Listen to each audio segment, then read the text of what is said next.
মান করলে শাস্তি হবে। আজকে রাজ্যসভায় বিল আনছেন সরাসরি। সর্বসম্মতিক্রমে দীর্ঘদিন চেষ্টা করা হয়েছিল যাতে গোটা সমাজের মধ্যে দেশের মধ্যে এটা হয়, কিন্তু সেটা হয়নি। আজকে বিল আনতে সরকার বাধ্য হয়েছে এবং এটা করতে হবে। কারণ শুধু তদানীন্তন জাতীয়তাবাদী বেশ কিছু মানুষজন, গুণীজন, শিল্পী সাহিত্যিকও নন, দেশপ্রেমীও নন, বিপ্লবীও নন, এমনকি কংগ্রেস পার্টিরও অনেকে চেয়েছিলেন বন্দে মাতরম সমমর্যাদা পাক। কিন্তু নেহেরুভিয়ান পলিটিক্স সেটা ছিল চিরকালই বন্দে মাতরমের বিপক্ষে। নেতাজি সুভাষচন্দ্র বসুও বন্দে মাতরমের অঙ্গচ্ছেদের পক্ষে ছিলেন না। রমানন্দ চট্টোপাধ্যায়কে লেখা চিঠি ছিল তার সবচেয়ে বড় প্রমাণ। দুর্ভাগ্যবশত সেদিন বন্দে মাতরমকে খণ্ডিত করা হয়েছিল।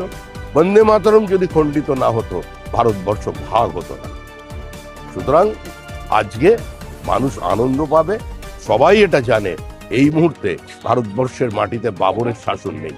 এটা মোগল যুগ নয়, স্বাধীন ভারতের স্বাধীন সরকার।